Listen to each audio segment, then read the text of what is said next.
Whoa. Wow, very nice. Thank you. Yes, thank you. What the hell? Yeah. Get back, Jack. What's that? What's that about? Oh my. I've never seen anything like that. You ever seen anything like that? No. Look at that thing. Thank you. Holy Toledo. It's still going. Yeah. Take me home, country roads. Look at that. Thank you. Oh my goodness gracious. Thank you so much. What a great Still job. You're in Smyrna. We are. Have you ever been in this town before? I have. I've only been like passing through, going upstate or downstate. But I actually haven't stopped here. This is a wonderful town. They've got all these old homes and stuff. Right. Delaware's great for that.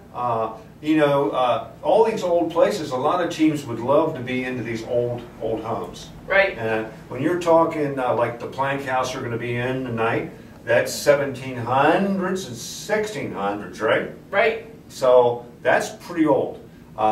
This is called the Barracks. Yes.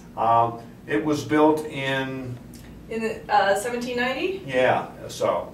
And that was used during the Civil War as a draft place. Right. Towards mid part of the Civil War, the North wanted to get more people to fight. Right. And at the beginning of the war, everybody enlisted. But later on, they didn't want to do. They saw casualty numbers and all that. A lot of people didn't want to go, so they actually drafted them. And if you were 18 to 45, wow, you would be drafted. And a lot of now, the thing of it is that if you were rich or you knew somebody that could take your place, you could do that. Wow, so you could buy your way out? You could buy your way out, wow, which made a lot of people mad during the war, especially, you know, when they had the New York riots and all that because of the draft. If you had means, you would get out. Wow. And people didn't like that. No. No. So this could be a very cool place to do because of that. Because there's a lot of animosity, a lot of politics going on here, and all that. And this house was actually used for that. It was called the Barracks and still is as far as the town is concerned. Part of the lore. Lore and all. So it's going to be a cool investigation. Also, during the Civil War, in order to be a soldier, there's a couple of requirements you had to have. Okay. You had to be over 18. Okay. There's a story that there was a kid that was 15, and he put a piece of chalk and he wrote 18 on his shoe. And they asked him, "Are you over 18?" And he said yes. He was over 18. He was over 18. So that's the joke, but I mean, they really did do that kind of thing. A lot of them weren't 18, they were actually younger than 18. Sure, 18. they lied. They lied. The requirement is that you had to have your front teeth. Do you have your front teeth? Yes, you do. Got so you could be one, I mean, if you were a man. Right. You would rip the paper to the powder, and you had to have teeth to rip the paper. If you didn't have teeth, you couldn't shoot.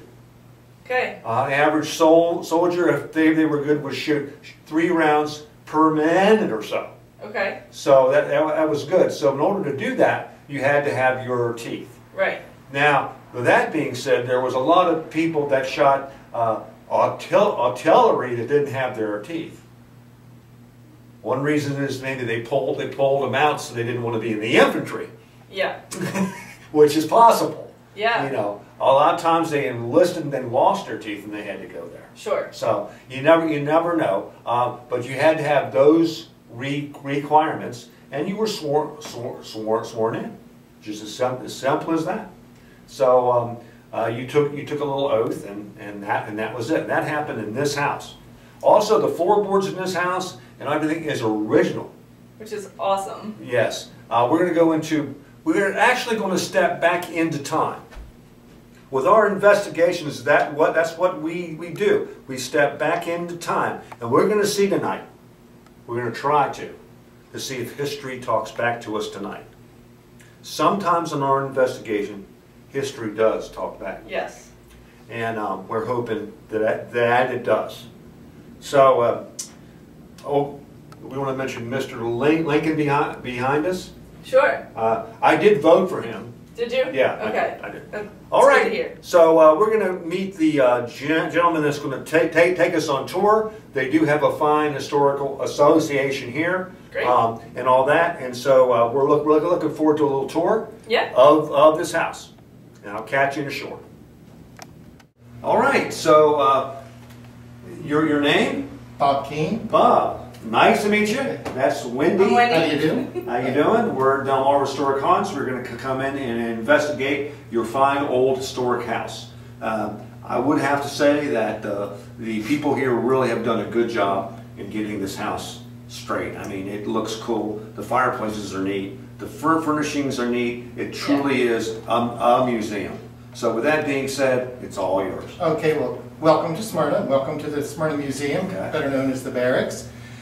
This is the dining room, of course, as you can see. Behind you is a portrait of John Van Gaskin, who was a builder here in Smyrna. This here is the present-day parlor of the house, and on the wall over here you can see a portrait of Rachel Van Gaskin Hofecker and her daughter Margaret. Rachel was John Van Gaskin's sister.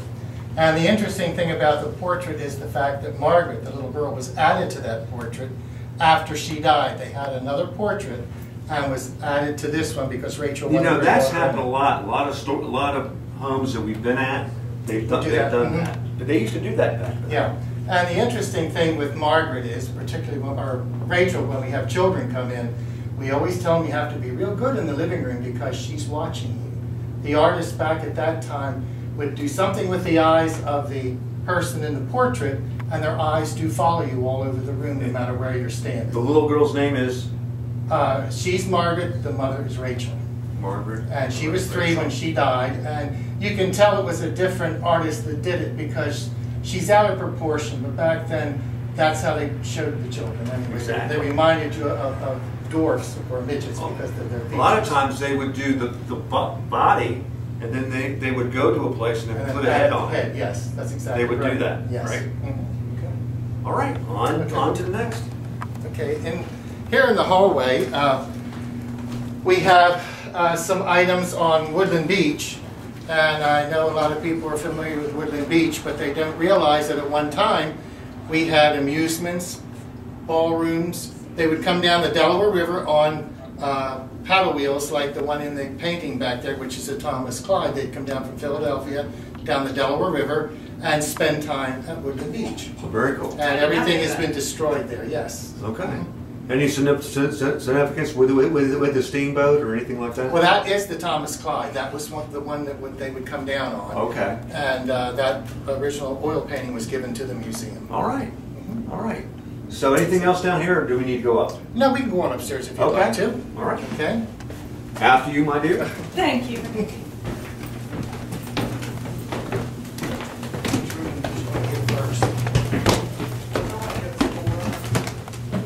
Well, this is the big one, the Civil War. We did it last year. Go ahead first. Okay.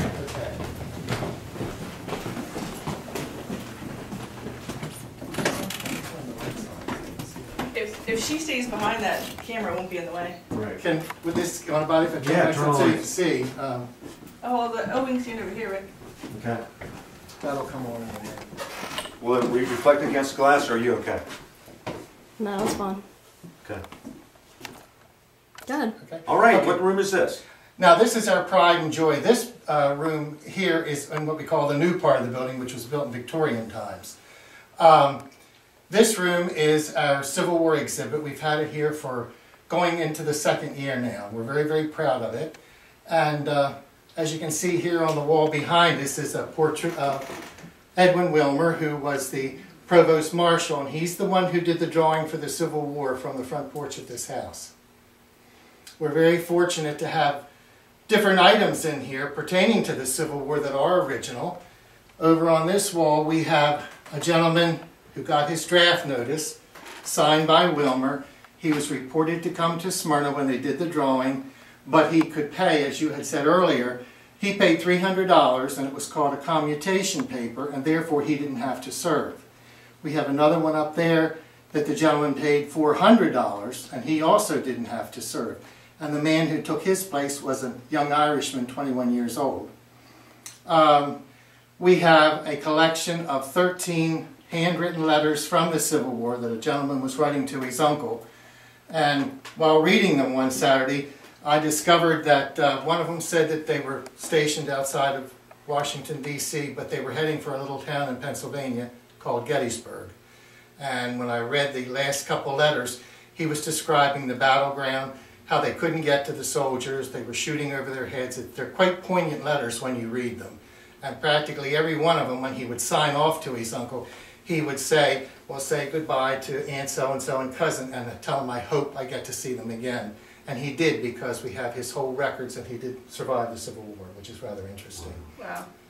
And as you can see, we have all kinds of Civil War relics. We have the weaponry, we have the clothing, and we're very fortunate that we had a lot of people who helped us get this display put together. What's the cage all about down there? This is the one, it was a reproduction of the one he used when he did the drawing for the Civil War. Gotcha. And the You would actually put numbers in there? Yeah, and they would be inside little envelopes. And when he did the drawing, it's kind of interesting because he had a blind young boy do the drawing to make sure everything was fair. Oh, wow. And he warned the people out on the street, and when we did our reenactment, the guy said the same thing, that the soldiers were there and they had real bullets in their guns. There were no blanks. And if anybody acted up, they would act accordingly. Wow. He was very, very serious about what was going on at that particular time. On the wall next to the picture is an interesting article. That is an original slave list that we have on exhibit. Awesome. And it lists all of the slave owners' slaves. And it's only their first names, of course, because they didn't have last names. And the oldest person on there was born in 96. They do have their ages there, which is rather interesting. Now, at times they would script a black person, right? If they, they had slaves, would they script them? I don't know whether they would or not, to tell you the truth. I don't know. I just heard some stories about it, that some were scripted. A lot of them joined. Well, what happened was my grandson, my oldest grandson, for his Eagle Scout Award, he found all of the soldiers that had been in the Civil War that were buried in Smyrna. I think he has 30 or 40 something he found. And part of those were the black soldiers as well, who had been Buffalo soldiers. Right. And then they joined with the Union Army and fought. They're all listed there together. Well, my family is from Kentucky, and they were slaveholders. And then when Lincoln signed the Emancipation Proclamation, Kentucky was a border state. He let his slaves go as soon as Lincoln signed it. And they left, and they joined the Army.